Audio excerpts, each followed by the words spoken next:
difference with Tim Burton is that Christopher Nolan invested himself in the works of Batman, in the history of Batman. And he wasn't much in altering that, but in giving his own perspective, but with a really good base knowledge. And you can see that from because, for example, if you go to the Batman 1989 movie, it's a whole story that is developed by Tim Burton and his team. In this case, this is the mixture of three key comics that they are blended together to make this whole beginning story, right? So, so when we move on to the Dark Knight, Heath Ledger, I'm going to be completely honest about that. When Heath Ledger was first cast, I was pissed. As many people were pissed when Robert Pattinson was cast for the Batman. I wasn't pissed as much as pissed when Robert Pattinson was cast. I was more pissed with Heath Ledger because it's not disrespect to Heath, but up to that point, most of his work, his most heaviest work, I think it was Brokeback Mountain. So, and it's not a bad work; it's really good. But this is a menacing villain, a psychopath, not a lover. And he kind of portrayed himself in many movies up to that point as the lover, as the night sail, and stuff like that. And I kind of didn't see him. I was kind of rooting for Willem Dafoe, who a lot of people have been rooting. But the thing is that Heath Ledger, with his legendary mythical performance, shut my mouth in such a huge way. He really embodied the character up to the point that it ended up killing him, unfortunately. But he left. He was unlike, and it's really a sad turning of events because Tim Burton had a magnificent Joker in Jack Nicholson and made the dumb decision to kill him off in the first movie because to Tim Burton, it wasn't a dumb decision. It was the fact that he just wanted to do a one-shot Batman, and that's it. He wasn't interested in working in sequels, and he even has protected his own work to fall into that category because Warner Brothers has stalked him, and I really feel sorry for the guy because how many executive of Warner Brothers have tried to make a Beetlejuice too, for example, Edward Scissorhands too. So the pressure that he had, and he finally conceived a great sequel, in my opinion, a really great sequel in Batman Returns. The thing is that Tim Burton killed off a great character, but Jack Nicholson was alive. Christopher Nolan, on the other hand, wanted to use him because he wanted to leave things with the Dark Knight, but he didn't want to kill off the character because he knew that was the mistake that was made in 1989. So if he killed the character, he will kill the whole Batman momentum and the whole Batman mythos right there. So that's why he kept him alive. And the sad story that he died, it was really bad. And it ended. I think it eventually ended up hurting the process of the Dark Knight Rises because the Dark Knight Rises is kind of a roller coaster, if you ask me. Not a bad movie, but it goes a little bit fast in some ways, then it comes a little bit slow in others, and it's a pace that is really inconsistent if you compare it to the two previous efforts, especially with the previous effort, which was the Dark Knight. So the Nolan trilogy.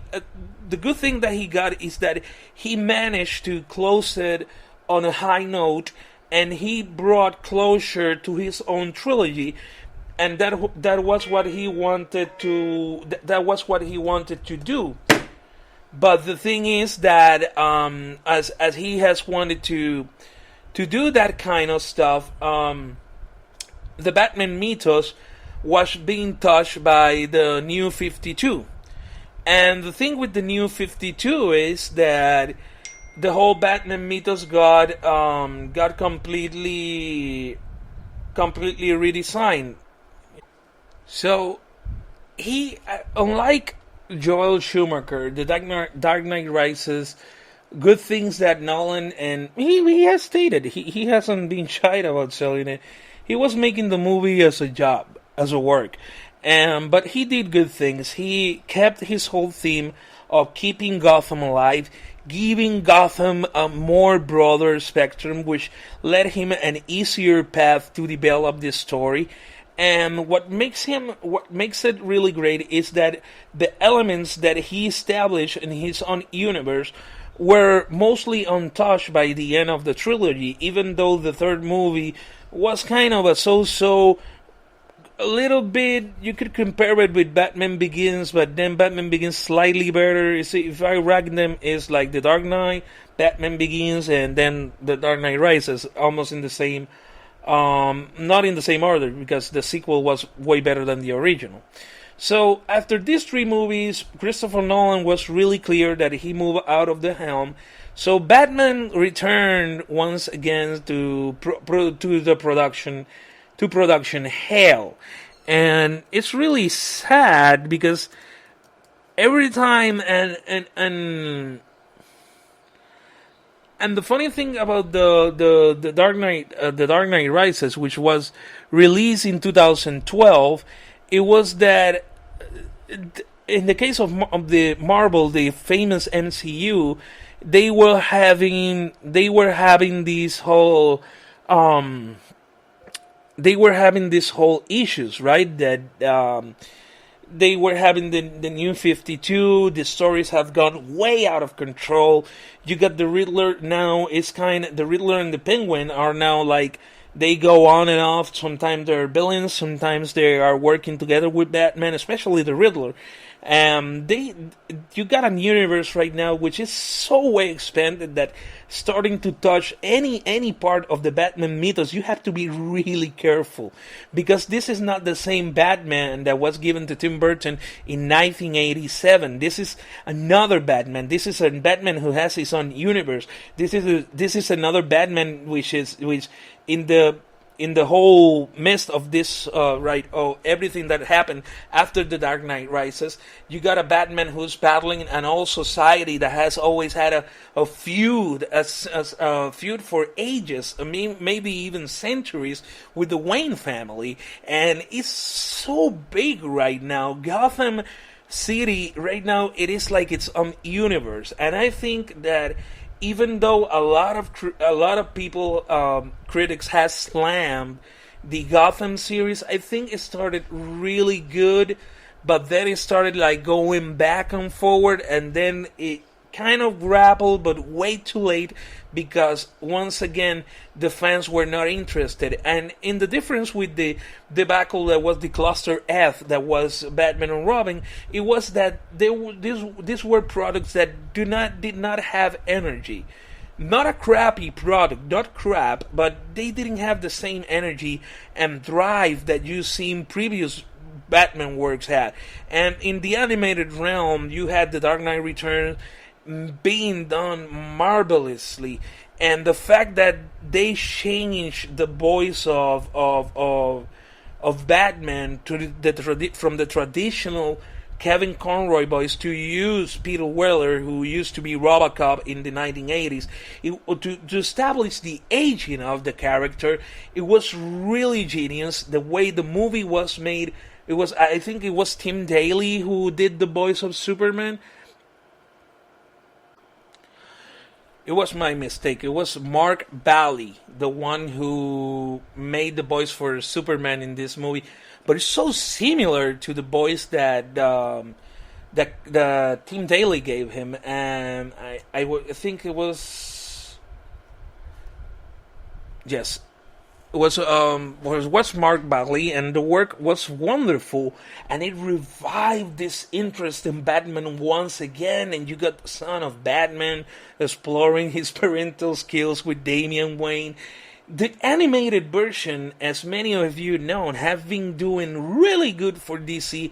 Unlike Marvel, which is its animated universe, is not as compelling as its cinematic universe. So that's why one of the reasons why the Batman v Superman, the whole Justice League thing, was so rushed, was so expanded, and the thing is that it kind of almost it did what the Dark Knight Rises and the Gotham series couldn't, which was to kind of almost kill the momentum. But the thing is that once again, this is not the same Batman. This is not a Batman who does not have this many layers as the Batmans who have been before. This is a really huge Batman with a huge universe around him, and it is really elements that made it work that it still make Batman so bankable today. Not to mention that there's a really important part which it comes in the part of video games kind of becoming canon, because the whole the Injustice video game in which you see Batman becoming an emperor, kind of Hitler kind of villain, and Batman being this only resistance, it is really funny because I remember when I was a candidate for Puerto Rico's Congress in 2016, we were talking about which kind of mentality politically would be Batman inclined if we had Batman in real life. And the thing is that I mostly have seen him as a communist totalitarian, because Batman does not give a hoot about who is giving the orders in Washington, who's giving the orders here or there. He doesn't care.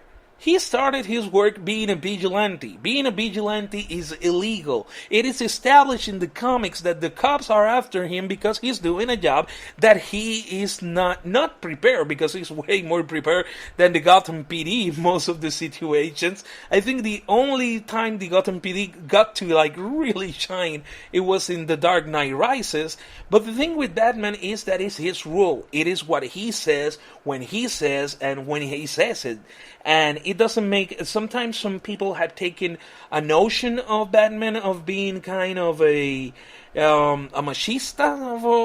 It could be a way of saying it, but it's not in that way. And that's what makes Batman so special, so huge, so big. Because Batman is a character. It is funny because when you go really, really, really to the depths of this character, and it's something that hasn't been explored, you see him becoming a villain. And that's something that DC Legends of Tomorrow has done really well. It's exploring a Batman, and the series Titans, which is also streamed to the DC app. It has also done something well. The Crisis on Infinite Earths presented us with what if Batman was the one who became a villain?